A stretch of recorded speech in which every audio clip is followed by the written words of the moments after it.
Hello, I'm Dr. Lonnie Herman, and welcome to HopeForYourCancer.com. And we're looking for alternative methods that can help you improve your ability to thrive when battling or when dealing with your cancer sickness. And the thing is about medicine, and you may need to use chemo, you may need to use radiation, you may have to have a surgical resection of a diseased part of your body. But we also need to be well informed about chemotherapy's side effects and radiation side effects, and just that you can't kill all the cancer with chemo and radiation. Now, there are books that I'm going to be citing in these videos. One of them is written by a very well-educated man. His name is Ralph Moss. He's a PhD. He worked for Memorial Sloan Kettering.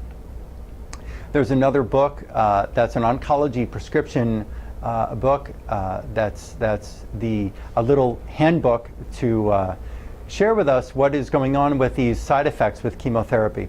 I want to share a few statements with you by some pretty intelligent people, doctors who've been involved in cancer work. So I'm going to be reading these, and just hopefully you can listen and get this message. But I am not your oncologist. I am not telling you not to follow your oncologist methods. We are just looking for ways to help you understand what you're dealing with, and so that you have more of an informed consent with the procedures that you may be asked to go through or may be told to go through. So let's listen to this. Dr. Linus Pauling, a two-time Nobel Prize winner, Dr. Linus Pauling, made the statement: despite the public's support and growing interest in non-toxic, non-invasive alternative approaches, the medical establishment has waged a fierce campaign against such therapies, labeling them as quackery. Official medicine pours billions of dollars into narrow research supporting chemotherapy, radiation, and surgery as the major weapons in the quote-unquote war on cancer.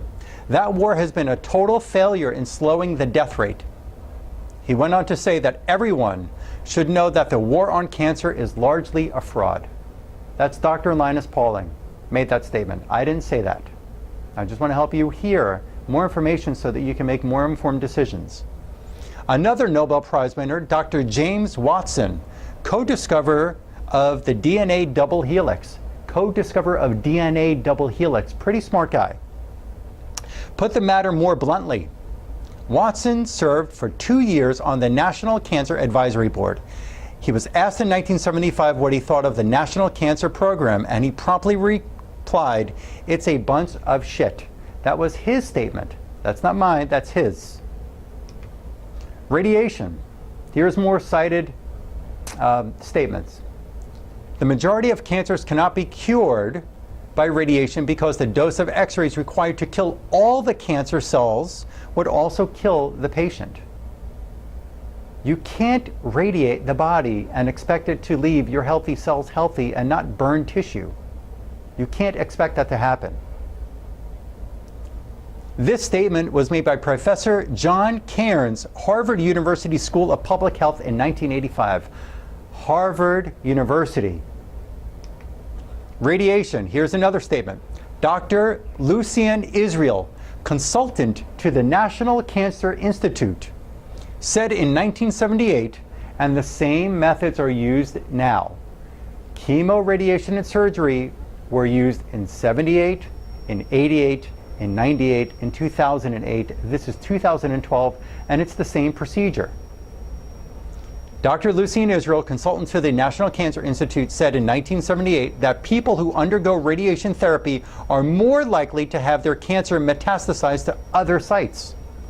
Other studies have supported this view. He also stated that the radioactivity intended to kill cancer cells can, instead, trigger mutations that create new cancer cells of other types. Another statement about radiation.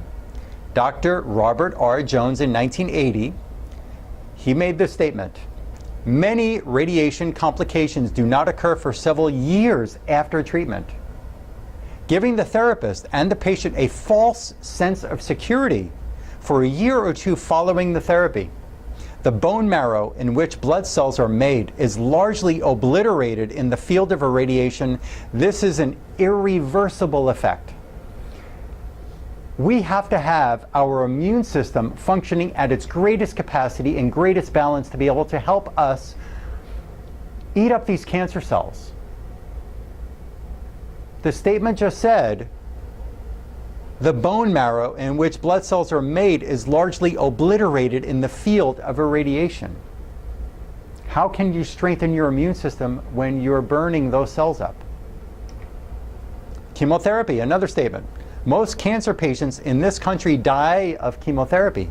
Chemotherapy does not eliminate breast, colon, or lung cancers. The fact has been documented for over a decade. Women with breast cancer are likely to die faster with chemotherapy than without it.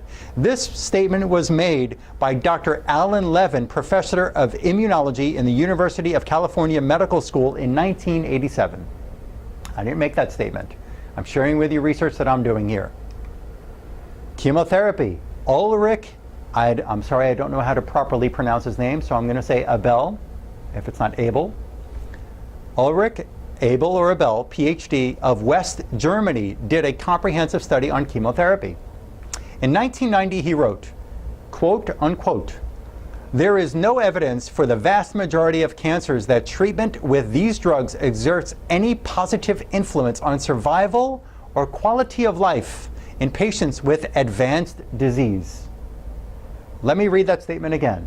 There is no evidence for the vast majority of cancers that treatment with these drugs exerts any positive influence on survival or quality of life, which means after chemotherapy, are you going to be sicker dealing with these side effects, which you'll be learning about in follow-up videos in this cancer chemotherapy side effect part of my website here. Survival. Not that you were able to have the tumor shrink for 28 days and go into a response, considered a response rate. Survival, thriving.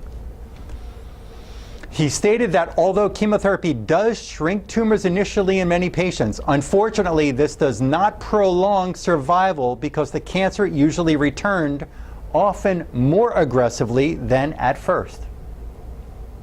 In Abel's poll of hundreds of cancer doctors worldwide, he discovered that many oncologists would not take chemotherapy themselves if they had cancer. He polled hundreds of physicians, and they who prescribed chemotherapy stated that they would not take it themselves if they had cancer, and they would not provide it for their own family members. Chemotherapy is an option. You have other options. I look forward to sharing more information with you. Thank you for letting me into your home and watching this video.